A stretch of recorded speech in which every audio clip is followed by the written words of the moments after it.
সুধীমণ্ডলী, আমরা আল্লাহ রসুলের মেরাজ সম্পর্কে আলোচনা করব ইনশাআল্লাহ। সম্মানিত সুধী, মেরাজ শব্দের অর্থ ঊর্ধ্বগমন, আরোহণের সিঁড়ি, ল্যাডার, স্ট্যায়ার্স, লিফট, এই ধরনের অর্থে ব্যবহার হয় মেরাজ শব্দটা। আল্লাহ রসুলের এই মেরাজ সশরীরে সংগঠিত হয়েছে, কিন্তু প্রথমে এই মেরাজ তিনি স্বপ্নযোগে দেখেছেন, আল্লাহ তাকে স্বপ্নে দেখিয়েছে।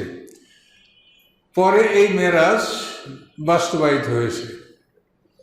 ঠিক উমরাতুল কাজা, যে আল্লাহ রসুল সপ্তম হিজরিতে যে কাবাঘর জিয়ারত করেছেন, কোরবানি করেছেন, মাথা মুন্ডিয়েছেন, এটা কিন্তু প্রথমে স্বপ্নযোগে আল্লাহ রসুল দেখেছিলেন। এই স্বপ্ন দেখেই কিন্তু আল্লাহ রসুল মক্কার উদ্দেশ্যে রওনা করছিলেন, কিন্তু যদিও সে বছর এটা বাস্তবায়িত হয়নি, পরের বছর এটা বাস্তবায়িত হয়েছে। তো মেরাজের ঘটনাটা ওভাবে যে এটা প্রথমে আল্লাহ রসুলকে স্বপ্নে দেখানো হয়েছে। এই জন্য অনেক হাদিস আছে যে মেরাজ স্বপ্নযোগে হয়েছে, এরকম কথা আছে। তার কারণ হলো আসলে মেরাজটা প্রথমে স্বপ্নযোগে দেখানো হয়েছে, পরে এটা বাস্তবে সংগঠিত হয়েছে। মেরাজ হয়েছে মক্কি জীবনে হিজরতের 1 বছর আগে। তো এই মেরাজ আল্লাহ রসুল কাবা ঘরের যে হাতিম, অর্থাৎ উত্তর দিকে যে ভাঙ্গা অংশটা খোলা, এটাকে হাতিম বলা হয়, এই অংশে আল্লাহ রসুল ঘুমন্ত অবস্থায় ছিলেন, ওখান থেকে তার মেরাজ শুরু হয়েছে। অথবা আল্লাহ রসুল উম্মে হানির গৃহে ছিলেন। উম্মে হানি হচ্ছেন হুজুরের চাচাতো বোন, হযরত আলী রাদিয়াল্লাহু তাআলার বোন উম্মে হানি।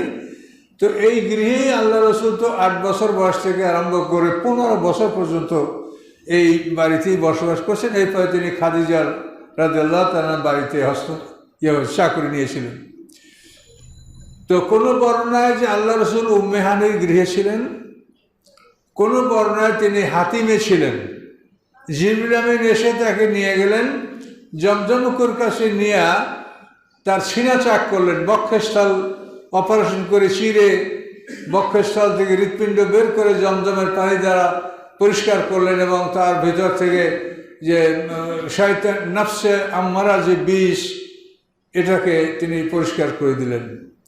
এবং আল্লাহ রসুলের এই সিনা চাক অন্তত 3 বার সংঘটিত হয়েছে। সর্বপ্রথম হয়েছে 5 বছর বয়সে দুধ মায়ের বাড়িতে। তো সম্মানিত সুধী, মেরাজের বিষয়টা কোরআন পাক থেকে সিদরাতুল মুনতাহা পর্যন্ত আল্লাহ রসুলের মেরাজ, এটা কোরআন দ্বারা প্রমাণিত। সিদরাতুল মুনতাহা, সিদরুল মানে বড়ই গাছ, আর মুনতাহা মানে শেষ সীমা। সপ্ত আকাশের উপরে একটা সীমানা আছে, ওর ওপর থেকে আল্লাহর আরো শেষ সীমানা শুরু হয়। ওই জায়গার ওপরে কোনো ফেরেশতারা যেতে পারে না। এই জন্য বলা হয় জায়গাটাকে সিদরাতুল মুনতাহা, একটা বড়ই গাছ আছে। এই সিদরাতুল মুনতাহা পর্যন্ত আল্লাহ রসুলের সফর, এটা সরাসরি কোরআন দ্বারা প্রমাণিত। তো আসুন আমরা বিষয়টা সংক্ষিপ্ত আকারে আমরা আলোচনা করব। তো এই মেরাজটা সম্ভবত রজব মাসের 27 তারিখে সংগঠিত হয়েছে। তো হয়তোবা একাধ দিন আগে পরে হয়, কোনো সমস্যা নাই, ঘটনাটা ঠিকই। এখন তারিখ বের করতে গিয়ে হয়তো কেউ 27 বলেন, কেউ 25 বা কেউ 29, একটু ব্যবধান যদি হয়, তাতে মূল ঘটনার কোনো বিকৃতি নাই বা মূল ঘটনায় কোনো সন্দেহ সৃষ্টি হবে না। তো জিবরিল আমিন আল্লাহ রসুলকে নিয়ে গেছেন। আউযু বিল্লাহি মিনাশ শাইতানির রাজিম। সুবহানাল্লাযী আসরা বিআবদিহি লাইলাম মিনাল মাসজিদিল হারামি ইলাল মাসজিদিল আকসা। পবিত্রতা ওই আল্লাহর, যিনি তার বান্দাকে রাতের এক অংশে মসজিদে হারাম থেকে দূরবর্তী মসজিদে নিয়ে গেলেন। মসজিদে হারাম হলো সম্মানিত মসজিদ মক্কা ঘর, বাইতুল্লাহ শরীফের চারদিকে যে মসজিদ, এটাকে মসজিদে হারাম বলা হয়। বাইতুল্লাহ সহ সম্মানিত ঘর, এই ঘরে সম্মান করতে হয়। তো এখান থেকে জিবরিল আমিন আল্লাহ রসুলকে নিয়ে গেলেন দূরবর্তী মসজিদে, অর্থাৎ বাইতুল মাকদাস, জেরুজালেমে বাইতুল মাকদাস অবশ্য সেখানে। কিসে গেলেন এটা আমরা বলতে পারি না। জিবরিল আমিন কিভাবে চলাফেরা করেন এটা আমরা জানি না। তবে সাধারণ মানুষ যা বোঝে যে বিদ্যুতের গতি সব জিনিসের বেশি, এই জন্য তারা বলছে বোরাক মানে বৈদ্যুতিক যান, বারকুন মানে বিদ্যুৎ, এর থেকে বোরাক। যে আল্লাহ রসুল কোনো বৈদ্যুতিক যানে বা মানুষ যা বুঝতে পারবে, সেই যুগের মানুষকে যদি আপনি বলেন যে আমি কারে, বেবি ট্যাক্সিতে, ট্রেনে চলছি, তো সেই যুগের লোকের এটা বোঝার ক্ষমতা ছিল না। তো সেই যুগের লোকে যা বুঝতো যানবাহন হিসাবে ভালো ঘোড়া, গাধা, খচ্চর এগুলোই ছিল। তো এখন তারা রাসূলের সফরের ব্যাপারটাই ওই রকমই মনে করে যে একটা উন্নত মানের ঘোড়া বা একটা খচ্চর, এর উপরে আল্লাহ রসুলকে তুলে জিবরিল আমিন নিয়ে গেছেন, এটা অনুমান। তার কারণ আল্লাহর কাছে যে কি যানবাহন আছে, আমরা যা আবিষ্কার করা দেখতে পাচ্ছি, সেটা আরো অনেক উন্নত মানের যানবাহন আল্লাহর কাছে থাকতে পারে। তো জিবরিল আমিন আল্লাহ রসুলকে বাইতুল মুকাদ্দাস পর্যন্ত নিয়ে গেলেন। এই বাইতুল মুকাদ্দাসের দূরত্ব হলো মক্কা থেকে 40 মঞ্জিল, অর্থাৎ মক্কা থেকে এই বাইতুল মাকদাস যেতে হলে 40 দিন সময় লাগে। 16 মাইলে 1 মঞ্জিল, তার 40 মঞ্জিল। কিন্তু 16 মাইলে 1 মঞ্জিল, এই মাইলটা হচ্ছে অ্যারাবিয়ান মাইল, 4000 গজের মাইল। আমাদের এই 1760 গজের মাইল নয়, 1760 গজের মাইল হলো খ্রিস্টানদের মাইল, আর অ্যারাবিয়ান মাইল হলো 4000 গজের মাইল অথবা 12,000 কদমে মাইল। তো আল্লাহ তাআলা তার রাসূলকে রাতের একাংশে মসজিদে হারাম থেকে দূরবর্তী মসজিদে নিয়ে গেলেন। তো এখানে নিয়ে যাওয়ার পরে যে ঘটনাটা সংঘটিত হলো, যে জিবরিল আমিন সেখানে আজান দিলেন, একামত দিলেন। আজান দেওয়ার পরে সমস্ত নবী রাসূলরা উপস্থিত হলেন। সম্মানিত সুধী, বাইতুল মুকাদ্দাসে আল্লাহ রসুলের ইমামতি, এটার কারণ শোনেন। কারণ হলো কোরআন মজিদে আল্লাহ তাআলা ঘোষণা করেছেন, ওয়াসআল মান কাদ আরসালনা কাবলাকা মির রুসুলিনা আজআলনা মিন দুনির রহমানে আলিহাতান ইয়াবুদুন। আল্লাহ বলেন, হে রাসূল, আপনার আগে যাদেরকে আমি পাঠিয়েছি নবী রাসূল, তাদেরকে আপনি জিজ্ঞাসা করেন যে আমি রহমান ছাড়া কারো ইবাদত করার অনুমতি দিয়েছি? এখন কথাটা আশ্চর্যজনক হয়ে গেল যে আল্লাহ রাসূল তার আগের নবী রাসূলদেরকে কেমন করে জিজ্ঞাসা করবেন। এখানে এই বিষয়টা পরিষ্কার হয়ে গেল যে মেরাজ রাতে বাইতুল মুকাদ্দাস যাওয়ার পরে জিবরিল আমিন আজান দিলেন, ইকামত দিলেন, সব নবী রাসূলরা উপস্থিত হলো। আল্লাহ রাসূল তাদেরকে নিয়ে ইমামতি করলেন, 2 রাকাত নামাজ আদায় করলেন। নামাজের পরে আল্লাহ রাসূল তাদেরকে জিজ্ঞাসা করলেন যে আল্লাহ আমাকে জিজ্ঞাসা করতে বলছে যে আমার আগে যত নবী রাসূল, তাদের কোন নবী রাসূলকে আল্লাহ তাআলা রহমান ছাড়া অন্য কারো ইবাদত করার অনুমতি দিয়েছেন কিনা। তখন সবাই এক কথায় জবাব দিলেন যে আমাদেরকে আল্লাহ তাআলা বলেছেন লা ইলাহা ইল্লাল্লাহ, এটা প্রচার করতে আল্লাহ আর কিছু বলেননি, এই একটা কথাই বলেছে। তাহলে আদম আলাইহিস সালাম থেকে মুহাম্মদ সাল্লাল্লাহু আলাইহি ওয়াসাল্লাম সমস্ত নবী রাসূলদের কাজ হলো এই লা ইলাহা ইল্লাল্লাহ, এই কথাটা প্রতিষ্ঠা করা। এই কথাটা এতই কঠিন, কোরআনের সমস্ত কোরআনের যত ব্যাখ্যা আছে এই লা ইলাহা ইল্লাল্লাহর ব্যাখ্যা। সমস্ত আসমানি কিতাবে যে ব্যাখ্যাগুলি আছে, এই সব কিছু হচ্ছে লা ইলাহা ইল্লাল্লাহ, এই কথাটার ব্যাখ্যা।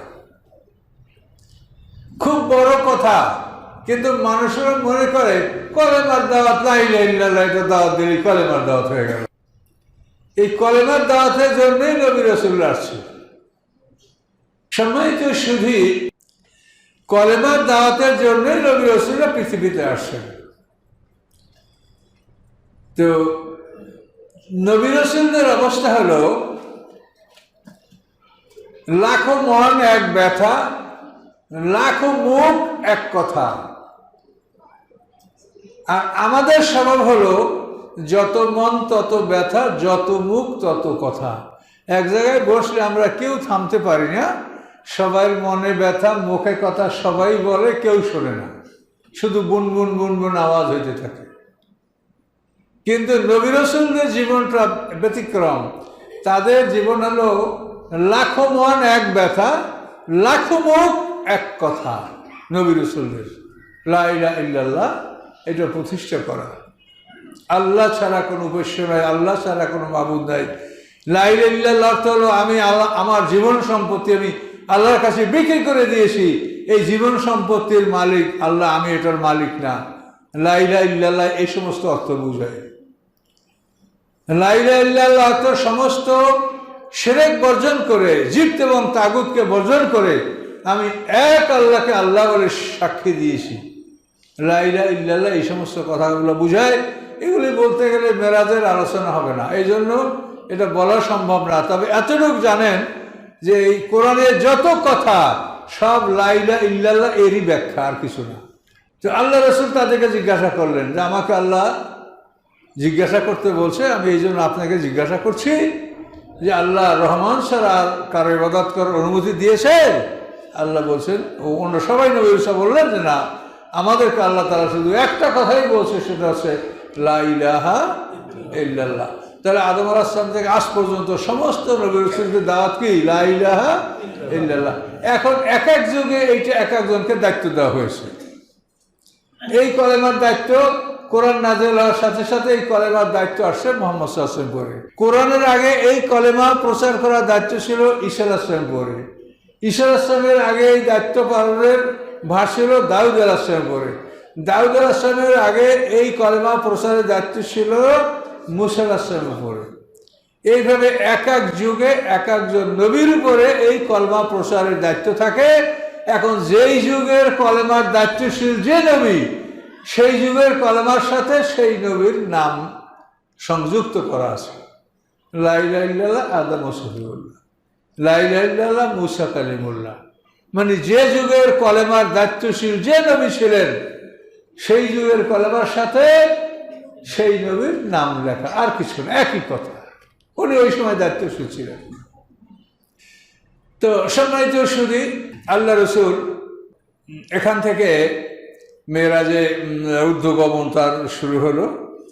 তো এগুলোর অনেক কথা আছে তাফসিরে।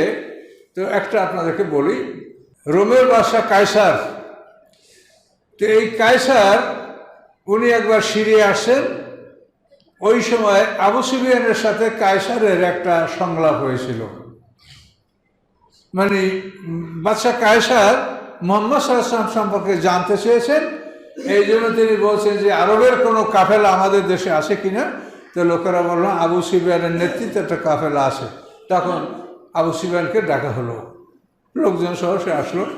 আসার পরে রোম সম্রাট তাকে অনেক প্রশ্ন করলো, কিন্তু আবু সুফিয়ান সবই সত্যই বললো, মিথ্যা বলে নাই। ভয়তে যে আমি দেশে ব্যবসা বাণিজ্য করতে আসি, মিথ্যা বলে যদি প্রমাণ হয় তো আমার ইজ্জত থাকবে না, এই জন্য ভয়তে মিথ্যা কিছু বলে নেই, সবই বলছে। কিন্তু কায়সার যখন তাকে জিজ্ঞাসা করছে যে তোমাদের নবী নাকি আসমান সফর করেছে, তখন আবু সুফিয়ান এটাকে সুযোগ মনে করেছে যে উনি তো এটাও বলেন, আমরা এটার কি করব, আমরা তো বলতে পারি না, উনি এটা দাবি করেন। তখন বাইতুল মুকাদ্দাসের ইমাম সাহেব ওখানে উপস্থিত ছিলেন। তিনি বললেন যে এই দাবিটা উনি করেন, এটা কখন, সময়টা, ডেটটা বলতে পারেন? তখন ওনারা ওই রকমই বললেন যে এটা 27শে রজবে সম্ভবত এই বিষয়টা সংঘটিত হয়েছে বলে উনি আমাদের কাছে দাবি করেছেন।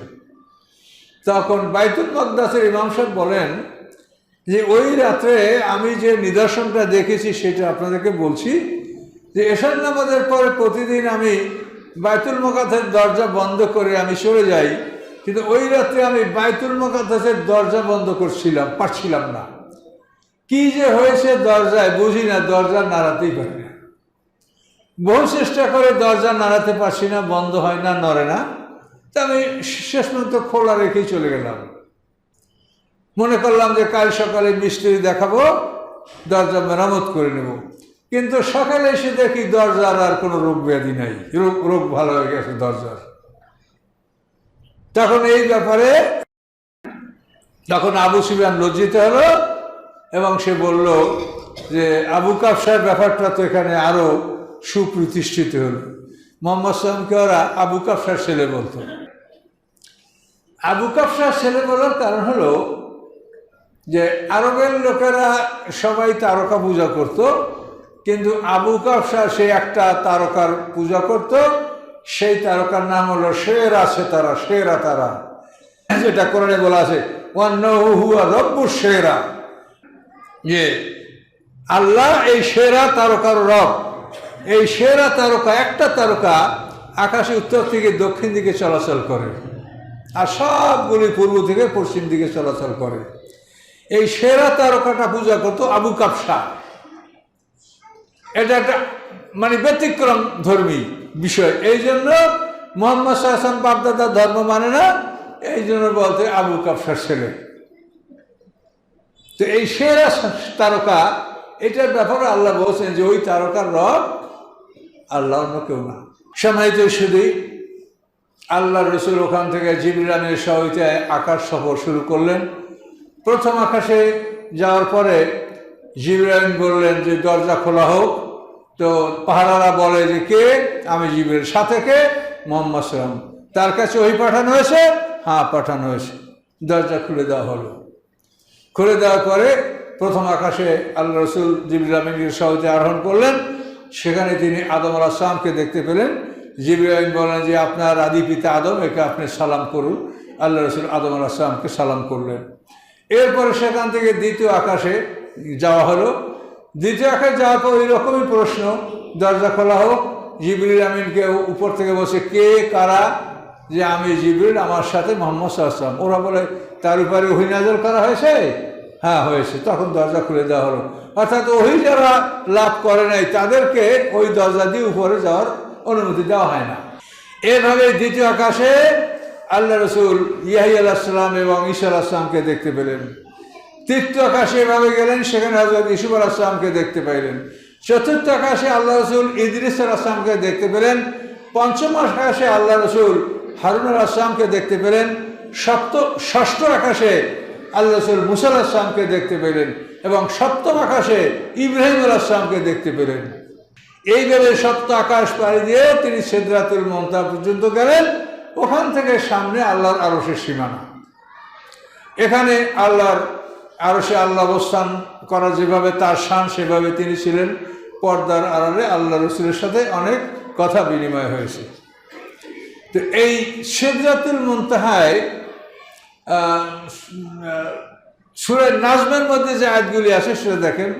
আর নাজমে ইজা হাওয়া, তারকার কসম যখন এগুলি বিলুপ্ত হয়, ডুবে যায়।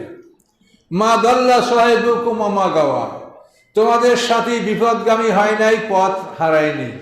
ওমা ইয়ানতাকু আনিল হাওয়া, তোমাদের সাথী মুহাম্মদ সাল্লাল্লাহু আলাইহি ওয়াসাল্লাম নিজের কল্পনা ভিত্তিক কথা বলেন না। ইন হুয়া ইল্লা ওয়াহয়ু ইউহা, তিনি ওই কথাই বলেন যা ওহীর মাধ্যমে তাকে জানিয়ে দেওয়া হয়। আল্লামাহু শাদীদুল কুওয়া, তাকে সর্বশ্রেষ্ঠ শক্তিশালী ফেরেশতা জিবরিল আমিন তাকে এই ওহী শিখিয়ে দেন। যু মিররাতিন, এবং তিনি সর্বসুন্দর। ফাস্তাওয়া, তিনি আত্মপ্রকাশ করলেন। এই জিবরিল আমিন আত্মপ্রকাশ করছে রসুলের সামনে। যু মিররাতিন ফাস্তাওয়া সুম্মা দানা, তারপর তিনি কাছে আসলেন। এত কাছে আসেন, সুম্মা দানা ফাতাদাল্লা, আরো কাছে আসেন। ফাকানা কাবা কাউসাইনি, এবং দুইটা ধনুকের দূরত্ব বরাবর তিনি কাছে চলে আসলেন। আরবের লোকেরা যখন দুইজনে বন্ধুত্ব করত, তখন দুইজনের ধনুকের স্বর পড়াইয়া দুইটা ধনুক ওই স্বরে স্বরে ওরা এরকম মিশিত। আর বলতো যে তোমার ধনুক আমার ধনুক, তোমার তীর আমার তীর, তোমার ধনুক আমাকে আক্রমণ করবে না, আমার ধনুক তোমাকে আক্রমণ করবে না। এই দুইটা ধনুকের স্বর মিশিয়ে দুইটা ধনুকরা দুইজন দুই দিকে দাঁড়ালে মাঝখানে যতটুকু ফাঁকা হয়, এটাকে বলে কাবা কাউসাইন। তো জিবরিল আমিন আল্লাহ রসুলের এত কাছাকাছি চলে আসে। তো এই ঘটনাটা হলো মক্কায় আল্লাহ রসুল জিবরিল আমিনকে সশরীরে দেখেছেন। আল্লাহ রসুল জিবরিল আমিনকে বলেছেন যে আপনাকে আমি সশরীরে দেখতে চাই। তো জিবরিল আমিন বলেন যে আপনি তো সহ্য করতে পারবেন না। আল্লাহ রসুল বলেন যে আমি সহ্য করতে পারবো, আপনি আমাকে দর্শন দেন। তখন জিবরিল আমিন বললেন যে আপনারা কোথায় দেখবেন? তো রসুল বললেন সাল্লাল্লাহু আলাইহি ওয়াসাল্লাম বললেন তানিমে আত্মপ্রকাশ করেন। তো জিবরিল বলেন এই জায়গায় পোষাবে না, আরো বড় জায়গা লাগবে। তখন আল্লাহ রাসূল বলেন যে হেরা পর্বতে আপনি আত্মপ্রকাশ করেন। জিবরাইল বলেন এখানেও হবে না, আরো বড় জায়গা লাগবে। তারপরে আল্লাহ রাসূল বলেন যে আপনি আরাফাতে আত্মপ্রকাশ করেন। তো জিবরাইল বলেন হ্যাঁ এখানে হতে পারে। আল্লাহ রাসূল হেরা গুহায় অবস্থান করছিলেন, আরাফাতে জিবরিল আমিন আত্মপ্রকাশ করছিলেন। এটা 9 মাইল দূর, মক্কা থেকে আরাফাত 9 মাইল। তো এখানে জিবরিল আমিন যখন আত্মপ্রকাশ করতে শুরু করেছেন, তখন এমনভাবে চটচট ঝরঝর করে শব্দ হচ্ছে, মনে আকাশ ফেটে যাচ্ছে, না পৃথিবীতে কি হচ্ছে, এভাবে চটচট ঝরঝর শব্দ হতে হতে 600 পাখা এমনভাবে তিনি মেলে দিলেন যে পূর্ব দিগন্ত সম্পূর্ণ অন্ধকার হয়ে গেল, বিশাল আকৃতি। এভাবে জিবরিল আমিন আত্মপ্রকাশ করে ওহাবেল উফুকেল আলা, উফুক মানে দিগন্ত, উঁচু দিগন্ততে জিবরিল আমিন আত্মপ্রকাশ করেছেন। ওখান থেকে কাছে আসেন, আরো কাছে আসেন, এসে এসে আল্লাহ রসুলের এত কাছে যে 2টা ধনুকের দূরত্ব বরাবর জিবরিল আমিন আল্লাহ রসুলের কাছে চলে আসছেন। এরপরে সেখানে জিবরিল আমিন তাকে ওহী করেছেন। সে ওহীটা কি, যেমন বলা হয় যে ওয়াজাদাকা আইলান ফাগনা ওয়াজাদাকা দল্লান ফাহাদা, যে আপনাকে অভাবগ্রস্ত পেয়েছেন, আল্লাহ আপনাকে অভাবমুক্ত করেছেন, আপনাকে আল্লাহ পথ হারা পেয়েছেন, আপনাকে আল্লাহ পথ দেখিয়েছেন, এই ধরনের কথাগুলি জিবরিল আমিন তাকে বলেছেন। তো এখানে এর সামনেই ওয়ালাকাদ রাহু নাজলাতান উখরা ইনদা সিদরাতুল মুনতাহা, আল্লাহ রাসূল জিবরিল আমিনকে আরেকবার দেখেছেন সিদরাতুল মুনতাহার কাছে। তাহলে সিদরাতুল মুনতাহার কাছে জিবরিল আমিনকে আল্লাহ রাসূল আরেকবার দেখেছেন। প্রথমবার দেখেছেন পূর্ব আকাশে আরাফাতের দিগন্তে, দ্বিতীয়বার দেখেছেন ইনদা সিদরাতুল মুনতাহা, এটা নাজলাতুন উখরা। দ্বিতীয়বার জিবরিল আমিন তাকে দেখেছেন সিদরাতুল মুনতাহার কাছে। এখন অনেক আলেম না সিদরাতুল মুনতাহার কাছে আল্লাহকে দেখেছেন। যদি আল্লাহকে দেখেন তাহলে দ্বিতীয়বার তো কথা আছে, ওয়ালাকাদ রাহু নাজলাতান উখরা, দ্বিতীয়বার এটা উল্লেখ আছে কোরআনে। তো ওখানে যদি আল্লাহকে আল্লাহ রসুল দেখেন, তা আল্লাহকে এর আগের বার কোথায় দেখলেন এটা বলবেন না? কাজে কোরআন কোনোভাবেই প্রমাণ করে না যে কাবা কাউসাইন এটা রাসূলের সাথে হয়েছে, এটা জিবরিল আমিনের সাথে হয়েছে। আল্লাহ কোরআনে পরিষ্কার করে বলে দিয়েছেন, মা কানা লিবাশারিন আইয়ুকাল্লিমাহুল্লাহু ইল্লা ওয়াহয়ান আও মিন ওয়ারাই হিজাব। মানুষের পক্ষে শোভনীয় নয়, সম্ভব নয় যে আল্লাহ তার সাথে কথা বলবেন ওহীর মাধ্যম ছাড়া অথবা পর্দার আড়াল ছাড়া। এই আয়াতের অর্থে কোনো অস্পষ্টতা আছে? মুহকাম আয়াত। মা কানা লিবাশারিন আইয়ুকাল্লিমাহুল্লাহ, মানুষের পক্ষে সম্ভব নয় যে আল্লাহ তার সাথে কথা বলবেন ইল্লা ওয়াহয়ান, ওহীর মাধ্যম ছাড়া, আও মিন ওয়ারাই হিজাব, অথবা পর্দার আড়াল ছাড়া। এটা স্পষ্ট করে বলা আছে। তারপর এই আয়াতটা নিয়ে এভাবে ব্যাখ্যা করা এটা ঠিক না। আর যারা করেন এটা এরকম হাদিসে এই কথাগুলো আছে বলেই বলেন। আর হাদিসের কথা তো এরকমই, আপনি যেভাবে চান সেইভাবেই হাদিস পক্ষেও পাইবেন, বিপক্ষেও পাইবেন, এর কোনো ধারাবাহিকতা নাই। তো কোরআন যে বিষয়গুলো স্পষ্ট করে বলেছে সেই বিষয়ের উপরে ঈমান না আনলে আমাদের ক্ষতি হবে। কথা বুঝতে পারছেন? আর হাদিস বলে আল্লাহ রসুল বলেন নাই, তাই যদি কেউ হাদিস বলিয়া চালাইয়া দেয়, তা আল্লাহ রসুল বলেন যে তার ঠিকানা জাহান্নাম। আল্লাহ রসুল বলেছে কিনা নিশ্চিত হইয়া বলেন। রাসূল যদি বলে থাকেন তো রাসূলের কথা শোনা আমাদের জন্য একান্ত জরুরি, ফরজ মনে করতে পারেন। রাসূল বললে তার কথা শুনতে হবে, যেহেতু আল্লাহ বলেছেন আতিউল্লাহ ওয়া আতিউর রাসূল, আল্লাহর আনুগত্য করো, রাসূলের আনুগত্য করো। এখন আমরা বলবো যে আল্লাহর আনুগত্য কেমনে করবো, আমরা তাকে দেখি না, চিনি না, বুঝি না। আল্লাহ বলছেন তাহলে শোনো, মাইয়ুতির রাসূল ফাকাত আতা আল্লাহ, যারা রাসূলের আনুগত্য করলো তারাই আল্লাহর আনুগত্য করলো। তাহলে তোমার আল্লাহর আনুগত্যের জন্য আল্লাহকে খুঁজতে হবে না, রাসূলকে খোঁজো, তাইলে হবে। এই জন্য রাসূলের কথা তো শোনা আমাদের একান্ত কর্তব্য, কিন্তু কথাটা রাসূলের কিনা সেটা গ্যারান্টি থাকতে হবে। আপনি বলবেন হাদিস আর কথাটা কোরআনের সাথে মিলবে না, যেটা কি হাদিস হলো? হাদিস কি? হাদিস তো ওহী। ওহী 2 প্রকার, ওহী মাতলু, ওহী গায়ের। ওহী মাতলু হলো কোরআন, ওহী গায়ের মাতলু হাদিস। কাজে হাদিস তো ওহী, এটা আল্লাহর কথা, তা আল্লাহকে 2 ভাবে কথা বলবেন আল্লাহ? কাজে এই জন্য যে হাদিসগুলি কোরআনের সাথে মেলে না, এগুলিকে আমরা হাদিস হিসেবে আমি অন্তত স্বীকৃতি দিই। এরপর যার জ্ঞান অনুসারে তার বিচার হবে আল্লাহর কাছে। আমার চাইতে আপনারা যদি খুব ভালো বোঝেন তো সেটা আপনার ব্যাপার, আপনি যা বোঝেন আমল করেন, আপনি আল্লাহর কাছে যাবেন, আমিও যাব, প্রকৃত ফয়সালা তার কাছে পাবো। এলো কথা। এখানে আল্লাহ রসুল মেরাজে গেলেন, সিদরাতুল মুনতাহা পর্যন্ত তার সফর, এটা কোরআন দ্বারা প্রমাণিত। এরপরে ওখান থেকে তিনি আল্লাহর সাথে কথোপকথন করে কথা বিনিময় করার পরে ওখান থেকে তিনি জিবরিলের সহযোগিতায় জান্নাত জাহান্নাম সফর করেন। এখনো পর্যন্ত জন্মগ্রহণ করে নাই তারা, কে বা জান্নাতে কে বা জাহান্নামে, আল্লাহ রসুল সব দেখেছেন। এইটা দেখার জন্য আপনারা আমল ছেড়া দিবেন না যে তাহলে আমার আল্লাহ রসুল কোথায় দেখছে, ও চিন্তা আপনার আমার করতে হবে না। আমাদেরকে আল্লাহ যা বলছেন আমরা সেটা করবো, বাস। আল্লাহ বলছেন আমার এই আলোর পথ, এই পথ অবলম্বন করলে আমি তোমাদেরকে জান্নাত দিব। কাজে আমাদের কাজ হলো আল্লাহর হুকুম মানা। আল্লাহ কি করেন, আল্লাহ কি জানেন, কি লেখেন, সেটা আমরা কি আয়ত্ত করতে পারবো? কোন এই কোরআন আমরা বলি এটা শানে নজুল, কিন্তু এই কোরআন তো আকাশ পৃথিবী সৃষ্টি করার 50,000 বছর আগে এই কোরআন লোহে মাহফুজে লেখা ছিল। কি ছিল কিনা বলেন? তাহলে এখন কোরআন নাজেল হইলে এই কোরআন কি এখন নাজেল হয়? এত নাজেল আগে আল্লাহ লিখে রেখেছে। এখন এটা আল্লাহ জানে, আমরা এটা বুঝি না। আমরা এতটুকু বুঝি আল্লাহ যা বলছে সেই পথে তুমি চলো, বাস। তুমি দেখে শুনে খারাপ পথে তুমি চলো না, ভালো পথে চলো। সম্মানিত শুধু জান্নাত জাহান্নাম সফর করে আল্লাহ রসুল অনেক দৃশ্য দেখেছেন। হ্যাঁ, কাব ইবনে লুআই যে পাথরের মূর্তি আমদানি করছে আরব দেশে প্রথম, তাকে আল্লাহ রসুল জাহান্নামে জ্বলতে দেখেছেন। সালের উটনিকে যে হত্যা করেছে কেদার বিন সালেহ, তাকে আল্লাহ রসুল জাহান্নামে দেখেছেন। জেনাকারী নারীদেরকে আল্লাহ রসুল দেখেছেন বুকে বর্ষি বিদ্ধ করে আকাশ পৃথিবীর শূন্যে তাদেরকে ঝুলিয়ে রাখা হয়েছে। জেনাকারী পুরুষদেরকে দেখেছেন যে তাদের সামনে ভুনা গোশত তা খেতে পারছে না, তার পাশেই পচা দুর্গন্ধময় গোশত, সেগুলি মুখ দিয়ে চিবে চিবে খাচ্ছে, আর ভুনা গোশত পড়ে আছে তা খাইতে পারছে না। আল্লাহ রসুল জিবরাইলকে জিজ্ঞাসা করলেন এর অর্থ কি?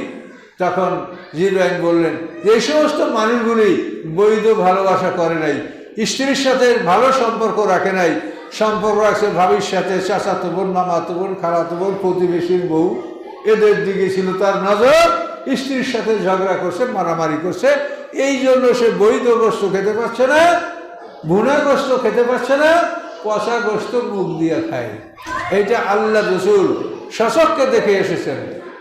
সম্মানিত শুধু এভাবে আল্লাহ রসুল জান্নাত জাহান্নাম সফর করার পর জিবরাইলের মাধ্যমে আবার তিনি পৃথিবীতে ফিরে এসেছেন। তো এর মধ্যে একটা হাদিস নিয়ে বিশাল আলোচনা, এটা নিয়ে আলেম সমাজের মধ্যে অনেক তর্ক বিতর্ক যে আল্লাহ তাআলা তার রাসূলের উপরে উম্মতের জন্য 50 ওয়াক্ত নামাজ ফরজ করেছেন। তো আমি এই হাদিসটাকে কোনো অবস্থাতে আমি একটা স্বীকৃতি দেই না। তার কারণ আল্লাহ আমাদেরকে বানিয়েছেন, আমাদের কোন জিনিস আল্লাহ রাজানা আছে, আল্লাহ কি আইন করবেন সে তো আল্লাহই জানেন, এটা তো আল্লাহ বহু আগে লিখে রেখেছেন। তো আল্লাহ তাআলা আমাদের জন্য 50 ওয়াক্ত নামাজ ফরজ করবেন, আর মুসা আলাইহিস সালামের অনুরোধে আল্লাহ তাআলা সেটা কমাবেন, এটা সম্পূর্ণ একটা কাল্পনিক কথা, ইহুদিদের চক্রান্ত। মুসা আলাইহিস সালামকে বড় বানাতে চায়, আমাদের নবীকে তারা হেয় প্রতিপন্ন করতে চায়। আপনি যে দিক থেকে বিচার করবেন, একজন মেহমান এক বাড়ি থেকে বিদায় হয়ে আসলে সেই মেহমান সেখানে আবার যেতে পারে?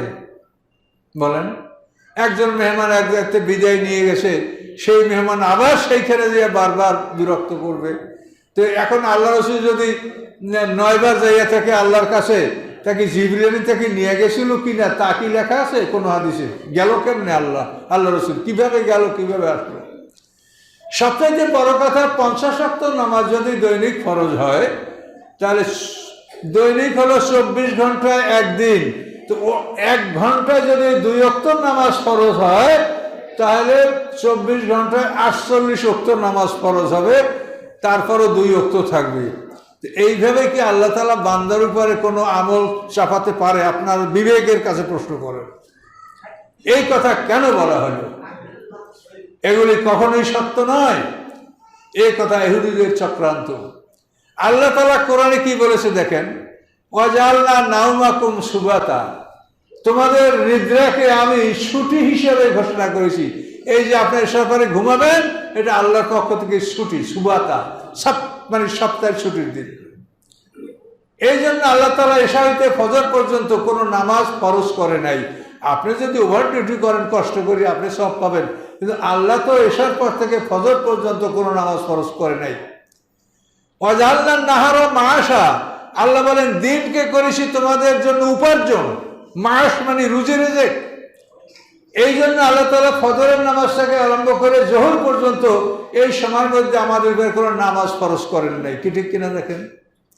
এখন যে আল্লাহ কোরআনে স্পষ্ট করে বলে দিলেন যে দিনকে করেছি তোমাদের জন্য উপার্জন, রাতকে করেছি তোমাদের জন্য ছুটি, সেই আল্লাহ 50 ওয়াক্ত নামাজ ফরজ করবে আমাদের উপরে? বলেন। কাজে এই জন্য এই হাদিস নিয়ে একটা এমন বিভ্রান্তি সমাজে যে মানুষের ইমানই নষ্ট হয়ে যাচ্ছে। আর আমরা তো দুর্বল, যদি বলা রাসূল বলছে তাহলে আমরা তো ঘাবড়াই যাই, কিন্তু রাসূল বলছে তার গ্যারান্টিটা কি তোমার কাছে? এগুলো রাসূল বলে নাই। বুখারী শরীফ লেখা হয়েছে 233 হিজরিতে, 233 হিজরিতে। আমি নাকি আপনাদের মসজিদের আগেও আসি, কয় বছর আগে আসি? ইমাম সাহেব বলতে পারেন কয় বছর আগে আসছিলাম? 4-5 বছর।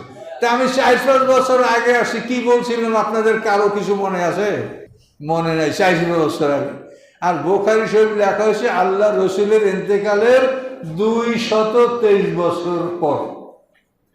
33 হিজরি মানে 10ম হিজরিতে আল্লাহ রসুল ইন্তেকাল করেছেন, তাহলে 10 বাদ গেলে 33 থেকে 23। বুখারী শরীফ লেখা হয়েছে আল্লাহ রসুলের ইন্তেকালের 223 বছর পর। এখন এই কিতাব লিখে আপনারা এর মধ্যে সন্দেহ নাই, সন্দেহ না থাকলে লিখে দেন জালিকাল কিতাবুল আরাবিয়্যি। আমি তো দেখি ভুরি ভুরি সন্দেহ তার মধ্যে আছে, এইসব হাদিস বুখারী শরীফের মধ্যে আছে। কি করে এটা হতে পারে? কত ভুরি ভুরি হাদিস।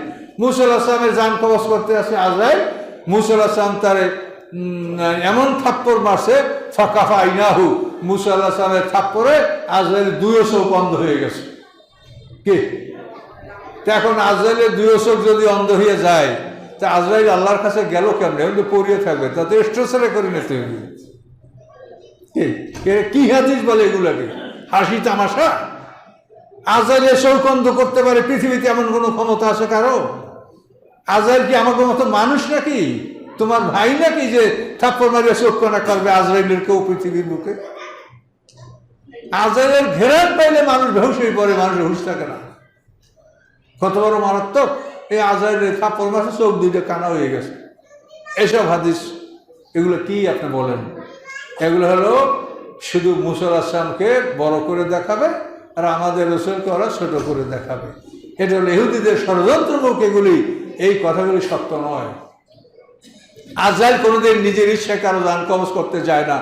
আর যদি কারো জান কবজের সময় আসে, লা ইস্তাখিরুনা সাআতান ওয়া লা ইস্তাকদিমুন, আর এক মুহূর্ত আগে পরে হবে না। এটা কোরআন আয়াত না? এখন আজরাইল কি আল্লাহ তাআলা সময়ের আগে পাঠাইছে?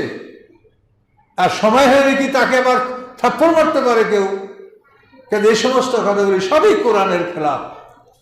আল্লাহ তাআলা পৃথিবীর সমস্ত মানুষকে ফকির বলছে, ইয়া আইয়ুহান নাসু আনতুমুল ফুকারা ইলাল্লাহ, হে মানব সকল তোমরা সবাই আল্লাহর কাছে ফকির। এই ফকির কেন বলা হলো? বিল গেটসের মানুষ কি ফকির? ইলন মাস্ক কি ফকির? ভারতের আদনান, মুকেশ আম্বানি এরাও কি ফকির? আল্লাহ বলেন হ্যাঁ ফকির, তোমরা সব ফকির। তার কারণ এই মুকেশ আম্বানি বলেন, তারপরে ইলন মাস্ক বলেন, যাদের দৈনিক 100 কোটি টাকা দৈনিক ইনকাম যাদের, বলেন তাদের যখন মৃত্যুর সময় আসবে, এই টাকা দিয়ে তারা আল্লাহর কাছে 1 মিনিট সময় কিনতে পারবে? যে আমি সব টাকা দেব, আমার 1 মিনিট সময় দেন, কি পারবে? তো যে আল্লাহর 1 মিনিট সময় কেনার টাকা জোগাড় করতে পারে না, সে ফকির ছাড়া কি? সে তো আবর্জনা জোগাড়ে বসে আছে, আর ওই হিসাব করে মাথা খারাপ করছে, দিবারাত্রি ঘুম হয় না। এগুলো কোন কাজে লাগে বলেন? আপনি যা খাবেন, যা পরিধান করবেন, এইটা আপনার, যা দান করবেন এটা আপনার, আর যা পাহারা দেন তা তো পরের সম্পদ পাহারা দিচ্ছেন। নিজের অরিজিনাল টাকা ব্যাংকে রেখে সুদ খাইয়া মরে, পিটান খাইবেন ওই পাশে যাইয়া, আর অরিজিনাল টাকা রাখে যান আওলাদ ফরজনের জন্য। কি কাজে এই সমস্ত বুদ্ধি যেন মাথায় আপনাদের না থাকে। কাজে এই জন্য আল্লাহ তাআলা আমাদের সবাইকে ফকির বলেছেন। আসলে আমরা ফকির। কাজে আল্লাহ যেটুকু সময় আমাদেরকে দিয়েছে ওটা আল্লাহ এমনি দিয়েছে, বিনামূল্যে দিয়েছে। কিন্তু মূল্য দিয়ে আল্লাহর কাছ থেকে 1 মিনিট সময় কেনার ক্ষমতা পৃথিবীতে কারো নাই। এখন মুসা আলাইহিস সালামের যদি মৃত্যু নির্ধারিত না হয় তাকে আজরাইল পাঠায় আল্লাহ, আবার আজরাইল পাঠাইলে তাকে কেউ ফেরত দিতে পারে এমন ক্ষমতা কারো আছে? কাজে এই ধরনের কথা বলা এবং এই ধরনের হাদিসগুলি প্রচার করা, এগুলি আল্লাহ রসুলের সাথে বেয়াদবি। এবং দেখবেন আল্লাহর কাছে হাসরের মধ্যে, আমি বেশি কিছু বলবো না, আমার এতটুকুই যথেষ্ট যে আল্লাহর কাছে আপনারা দেখতে পাবেন যে এই কথাগুলো কি, কোরআনের সাথে এই কথার কোনো মিল নেই। তো এই জন্য আপনি প্রত্যেকটা বিষয় কোরআন, এই কোরআনে কোনো সন্দেহ নাই, এখান থেকে আপনি দেখে নেবেন। যদি কোরআন না পাওয়া যায় তো রাসূলের কথা তো আপনাকে শুনতেই হবে, সে তো আল্লাহ বলেই দিয়েছেন রাসূলের আনুগত্য ছাড়া কারো ঈমান কবুল হবে না। কুল ইন কুনতুম তুহিব্বুনাল্লাহ ফাত্তাবিউনি, তোমরা যদি আল্লাহকে ভালোবাসো তাহলে আমি মুহাম্মদ সাল্লাল্লাহু আলাইহি অনুকরণ করো। আপনি যদি বলেন আমি আল্লাহকে ভালোবাসি, হবে না। আল্লাহকে ভালোবাসা প্রমাণ করতে হলে তার রাসূলকে ভালোবাসতে হবে। কাজে এখানে রাসূলের কথায়, রাসূলের কাজে আমাদের কোনো আপত্তি নাই, কিন্তু এমন কথা আপনারা বলছেন যেটা কোরআনের সাথে মেলে না, তাহলে আপনি বলেন যে রাসূল বলছে, তাহলে আল্লাহ বলবে এক, রাসূল বলে তার উল্টা, নাউযুবিল্লাহ মিন যালিক। তো এভাবে আল্লাহ রসুল নামাজের কর্মবিকাশ, নামাজ যখন ওহী নাযিল হয়েছে তখন 2 ওয়াক্ত নামাজ ফরজ হয়েছে, ফজর এবং মাগরিব। এরপরে মেরাজে 5 ওয়াক্ত নামাজ ফরজ হয়েছে 10 রাকাত। এরপরে হিজরতের পরে নামাজ হয়েছে 17 রাকাত। এইভাবে নামাজ হয়েছে। আল্লাহ তাআলা কখনোই একটা জিনিস বাড়াইয়া কমান না, বরং কম, এটা আস্তে আস্তে চূড়ান্তে নিয়ে ঠেকাইয়া দেন। নামাজ আস্তে আস্তে এভাবে চূড়ান্ত হয়েছে। কাজে এই জন্য এই কথাগুলো সত্য নয় যে 50 ওয়াক্ত নামাজ ফরজ হয়েছিল পরে সেটা কমানো হয়, এটা ঠিক নয়। আল্লাহ রাসূল মেরাজ থেকে ফিরে এসে মক্কা ঘরে ফজরের আগেই চলে আসছেন। এর মধ্যে আল্লাহ রসুলের জীবনের অন্তত 27 বছর সময় পার হয়ে গেছে এই জান্নাত জাহান্নাম অন্য সব কিছু দেখা। কিন্তু কি হলো, আল্লাহ রসুল ফিরে এসে দেখেন যে উজু করছেন, পানিটা গড়াচ্ছে, যে ঘরের দরজা খুলে গেছেন কড়াটা নড়ছে। এটা কি করে হলো? এটা এভাবে হয়েছে যে আল্লাহ রসুলের মেরাজ যখন শুরু হয়েছে তখন আল্লাহ পৃথিবীর যে ফেস, এটার যে গতিবিধি, এটা অফ করে দিয়েছে। আপনারা একটা ফেস অফ করে দিতে পারেন না, যে অফ করে দিলে ওটা ওরকম অচল থেকে যায়। মোবাইলে টিভিতে যদি একটা ফেস অফ করে দেয় তো একটা হাত জায়গায় হাত জায়গায় দাঁড়াইছে, হাতটা নয় না, নয়। তো এই যে ফেস যদি বন্ধ করে দেওয়া হয়, তো আল্লাহ তাআলা যখন তার রসুলের মেরাজের বিষয়টা যখন শুরু করেছেন তখন এই পৃথিবীর ফেস এটাকে আল্লাহ বন্ধ করে দিয়েছেন। রসুল ফিরে আসে, তারপর পৃথিবী অন করা হয়েছে। এর আগে পৃথিবী ছিল অফ, যার জন্য আল্লাহ এসে দেখে যে দরজা খুলে বেরিয়েছেন, দরজার করাও নড়ে, উজু করছেন, পানিও গড়াচ্ছে। সকলে সুবহানাল্লাহ বলেন। আল্লাহ কত কুদরত, তিনি কত কুদরতের মালিক। তো সম্মানিত শুধু এভাবে আল্লাহ রসুল ফিরে এসে মসজিদে বসছেন। এখন দুশ্চিন্তা, আল্লাহ রসুল জিবরিল আমিনকে বলেছেন যে জিতুয়া নামক জায়গায় যখন জিবরিল আমিন আল্লাহ রসুলকে নিয়ে আসেন তখন আল্লাহ রসুল বলছেন যে আমার এই কথা তো মানুষ বিশ্বাস করবে না। তখন জিবরিল আমিন বলছেন যে আবু বকর সিদ্দিক বিশ্বাস করবে। তো আল্লাহ রসুল মক্কার মসজিদে তিনি বসছেন দুশ্চিন্তাগ্রস্ত যে আমাকে মানুষ কি বলবে, আমি এটা কেমন করে শোনাবো, কেমন করে বিশ্বাস করাবো। এর মধ্যে আবু জাহেল আসিয়া উনি তো উপহাস করে আল্লাহ রসুলকে, হাল ইস্তাফাত্তা সাইয়া, ভাতিজা কিছু পাইছো? হ্যাঁ পেয়েছি। কি? যে আজকে রাত্রে আমি বাইতুল মুকাদ্দাস গেছিলাম, সেখান থেকে আসছি। এখন বলে ভাতিজা তুমি এটা আর কারো কাছে বলছো? না, আর কারো কাছে বলিনি। তুমি একটু বসো, এই বসে আমি একটু আসি, তুমি বসো। আবু জাহেল যাইয়া দিশে চিৎকার, এই কাব ইবনে লুয়াইয়ের বংশধর, কে কোথায় আসো, শিগগির দৌড়ে আসো। মুহাম্মদ সাল্লামের বংশ হলো কাব ইবনে লুয়াই। এই কাব ইবনে লুয়াইয়ের বংশের সব লোক দৌড়ে আসছে। কি হয়েছে? আসে বসো আমার কাছে, বসে। এখন ভাতিজা তুমি আমাকে যা বসো এটা একটু এদের কাছে বলো। তখন আল্লাহ রাসূল বলে যে আজ রাত্রে আমি বাইতুল মুকাদ্দাস গেছিলাম, সেখান থেকে আসছি। এই কথা শুনিয়ে কেউ মাথায় হাত, কেউ জিহ্বায় কামড়, কেউ হাতে তালি, আর কতক নবমুসলিম মোরতাদ হয়ে গেল যে কি বলে মোহাম্মদ শফিউল্লাহ আজগুবি কথা। এভাবে হতে লাগলো। এখন ওরা আবু বকর সিদ্দিকের কাছে গেল যে আবু বকর আপনার সাথেই সে কি পাগল হয়েছে না কি, দেখেন তো এটা বলে। আবু বকর বলে উনি বলছেন, বলে হ্যাঁ তুমি বললে ঠিকই বলেছেন। আবু বকর সিদ্দিক বললেন তিনি বললে ঠিকই বলেছেন, তিনি এসে যে দূরের খবর আমাদেরকে শোনান, আমরা তা বিশ্বাস করি। এরপরে ওরা কি করলো, বাইতুল মুকাদ্দাস যারা গেছে এরকম লোকও তো আরবে আছে, এইরকম লোকেরা ডেকে আনলো। আইনে বললো যে আপনারা তো বাইতুল মুকাদ্দাস গেছেন, আর মোহাম্মদ সাল্লাম বলে যে আমি বাইতুল মুকাদ্দাস গেছিলাম, তাহলে আপনারা তার কাছে বাইতুল মুকাদ্দাসের বিবরণটা একটু জিজ্ঞাসা করে শোনেন। তো ওরা তো আশ্চর্য ধরনের কথা ভাবে একের পর এক প্রশ্ন করছে যে তুমি বাইতুল মুকাদ্দাস গেছো রাতের মধ্যে, আবার সেইখান থেকে এখন আমাদের মাঝে, তা আমাদের কাছে বলো বাইতুল মুকাদ্দাস কেমন। তখন আল্লাহ রসুল বাইতুল মুকাদ্দাসের বিবরণ দিতে লাগলেন। আল্লাহ রসুল বলেন যে যখন বিবরণ দিতে আমার কিছুটা জড়তা আসছে, তখন আল্লাহ তাআলা বাইতুল মুকাদ্দাস আমার সামনে হাজির করে দিয়েছেন। আকিল ইবনে আবি তালেবের গৃহের সামনে, আকিল ইবনে আবি তালেব আর রাসূলের চাচাতো ভাই, তার গৃহের সামনে বাইতুল মুকাদ্দাসকে আল্লাহ রেখে আমি দেখে দেখে বাইতুল মুকাদ্দাসের বিবরণটা ওদেরকে দিচ্ছি। বিবরণ দেওয়ার পরে ওরা বলল কল আসাপ্তা, যে তুমি ঠিকই বলেছো, বাইতুল মুকাদ্দাস এরকমই। তো এটা বলার পরে ওরা আরো প্রশ্ন করলো, আচ্ছা তুমি এই পথে যাতায়াত করেছো, তো মক্কা থেকে সিরিয়ার মধ্যে তো আমাদের বহু কাফেলা যাতায়াত করতে থাকে সব সময়, তো আমাদের কোনো কাফেলার সাথে তোমার দেখা হয়েছে কিনা, আমাদের সাথে কোনো কাফেলার দেখা হয়েছে কিনা। তখন আল্লাহ রাসূল প্রথমে বললেন যে রাওহা নামে জায়গায় একটা কাফেলার সাথে আমার দেখা হয়েছে, সেই কাফেলার একটা উট হারিয়ে গেছে, তারা উট খোঁজ করছে, এবং সেই কাফেলার মানসামানের মধ্যে একটা পানির বর্তন ছিল, আমি তার থেকে পানি পান করছি, তোমরা তাদেরকে জিজ্ঞাসা করো যে তাদের কাছে একটা পানির বর্তন আছে কিনা, এবং তাদের একটা উট হারিয়ে গেছিল কিনা। এটা আমি দেখছি রাওহা। এই রাওহা জায়গাটা মদিনা থেকে 40 মাইল দূরে, বদর প্রান্তের দিকে। এরপরে বলে যে আমি দ্বিতীয় একটা কাফেলা দেখছি তানিমের কাছে, সেই কাফেলাটার থেকে একটা উট তার সওয়ারকে ফালাই দিছে, এবং সেই লোকটার হাত ভাঙিয়ে গেছে।